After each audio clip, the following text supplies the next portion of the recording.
श्री राम द्वाविंश सर्ग। यमराज और रावण का युद्ध। यम का रावण के वध के लिए उठाए हुए कालदंड को ब्रह्मा जी के कहने से लौटा लेना।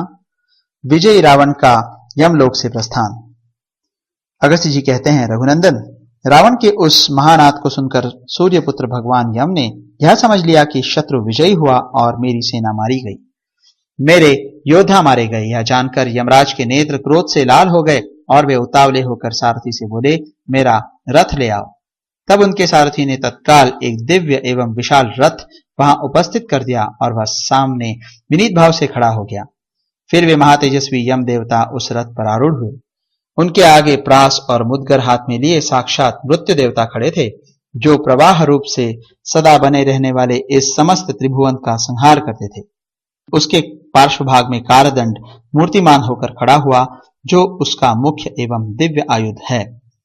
वह अपने तेज से अग्नि के समान प्रज्वलित हो रहा था।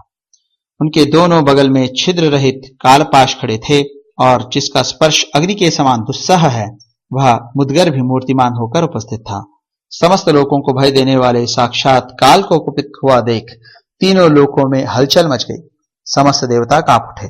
तदनंतर सारथी ने सुंदर कांति वाले घोड़ों को हांका और वह रथ भयानक आवाज करता हुआ उस स्थान पर जा पहुंचा जहां राक्षस राज रावण खड़ा था। इंद्र के घोड़ों के समान तेजस्वी और मन के समान शीघ्रगामी उन घोड़ों ने यमराज को क्षण भर में उस स्थान पर पहुंचा दिया जहां वह युद्ध चल रहा था। मृत्यु देवता के साथ उस विकराल रथ को आया देख राक्षस राज के सचिव सहसा वहां से भाग खड़े हुए।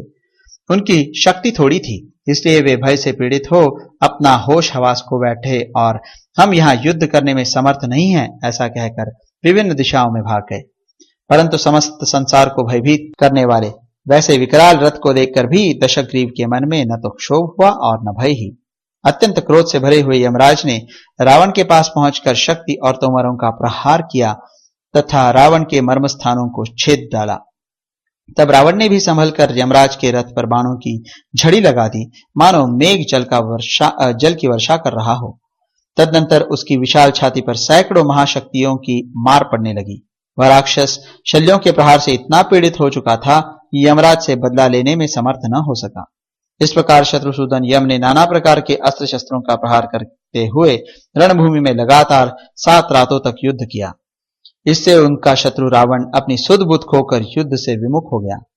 वीर रघुनंदन, वे दोनों योद्धा समर भूमि से पीछे हटने वाले नहीं थे और दोनों ही अपनी विजय चाहते थे। इसलिए उन यमराज और राक्षस दोनों में उस समय घोर युद्ध होने लगा। तब देवता, गंधर्व, सिद्ध और महर्षिगण प्रजापति को आगे करके उस समरांगण में एकत्र हुए। उस समय राक्षसों का राजा रावण तथा प्रेतराज यम के युद्ध परायण होने पर समस्त लोगों के प्रलय का समय उपस्थित हुआ सा जान पड़ता था। राक्षस राज रावण भी इंद्र की अशनि के सदृश अपने धनुष को खींचकर बाणों की वर्षा करने लगा। इससे आकाश ठसाठस भर गया, उसमें तिल भर भी खाली जगह नहीं रह गई। उसने 4 बाण मारकर मृत्यु को और 7 बाणों से यम के सारथी को भी पीड़ित कर दिया। फिर जल्दी जल्दी लाख बाण मारकर यमराज के मर्म स्थानों में गहरी चोट पहुंचाई। तब यमराज के क्रोध की सीमा न रही। उनके मुख से वह रोष अग्नि बनकर प्रकट हुआ। वह आग ज्वालामालाओं से मंडित, श्वास वायु से संयुक्त तथा धूम से आच्छन्न दिखाई देती थी। देवताओं तथा दानवों के समीप यह आश्चर्यजनक घटना देखकर रोष वेश से भरे हुए मृत्यु एवं काल को बड़ा हर्ष हुआ। तत्पश्चात मृत्युदेव ने अत्यंत कुपित होकर वैवस्वत यम से कहा, आप मुझे छोड़िए, आज्ञा दीजिए, मैं समरांगण में इस पापी राक्षस को अभी मारे डालता हूं। महाराज, यह मेरी स्वभाव सिद्ध मर्यादा है कि मुझसे भिड़कर यह राक्षस जीवित नहीं रह सकता। श्रीमान हिरण्यकशिपु, नमुचि, शंभर, निसंदी, धूमकेतु, विरोचन कुमार बलि, शंभु नामक दैत्य, महाराज वृत्त तथा बाणासुर, कितने ही शास्त्रवेत्ता, राजर्षि, गंधर्व, बड़े बड़े नाग, ऋषि, सर्प, दैत्य, यक्ष, अप्सराओं के समुदाय, युगांत काल में समुद्रों, पर्वतों, सरिताओं और वृक्षों सहित पृथ्वी, ये सब मेरे द्वारा क्षय को प्राप्त हुए हैं। ये तथा दूसरे बहुतेरे बलवान एवं दुर्जय वीर भी मेरे द्वारा विनाश को प्राप्त हो चुके हैं। फिर यह निशाचर किस गिनती में है? धर्मराज, आप मुझे छोड़ दीजिए, मैं इसे अवश्य मार डालूंगा। जिसे मैं देख लूं वह कोई बलवान होने पर भी जीवित नहीं रह सकता। काल, मेरी दृष्टि पड़ने पर वह रावण 2 घड़ी भी जीवन धारण नहीं कर सकेगा। मेरे इस कथन का तात्पर्य केवल अपने बल को प्रकाशित करना मात्र नहीं है, अपितु यह स्वभाव सिद्ध मर्यादा है। मृत्यु की यह बात सुनकर प्रतापी धर्मराज ने उससे कहा, तुम ठहरो, मैं ही इसे मार डालता हूं। तदनंतर क्रोध से लाल आंखें करके सामर्थ्यशाली वैवस्वत यम ने अपने अमोघ कालदंड को हाथ में उठाया। उस कालदंड के पार्श्वभागों में कालपाश प्रतिष्ठित थे और वज्र एवं अग्नितुल्य तेजस्वी मुदगर भी मूर्तिमान होकर स्थित था। वह कालदंड दृष्टि में आने मात्र से प्राणियों के प्राणों का अपहरण कर लेता था। फिर जिससे उसका स्पर्श हो जाए अथवा जिसके ऊपर उसकी मार पड़े, उस पुरुष के प्राणों का संहार करना उसके लिए कौन बड़ी बात है। ज्वालाओं से घिरा हुआ वह कालदंड उस राक्षस को दग्ध सा कर देने के लिए उद्यत था। बलवान यमराज के हाथ में लिया हुआ वह महान आयुध अपने तेज से प्रकाशित हो उठा। उसके उठते ही समरांगण में खड़े हुए समस्त सैनिक भयभीत होकर भाग चले। कालदंड उठाए यमराज को देखकर समस्त देवता भी क्षुब्ध हो उठे। यमराज उस दंड से रावण पर प्रहार करना ही चाहते थे कि साक्षात पितामह ब्रह्मा वहां आ पहुंचे।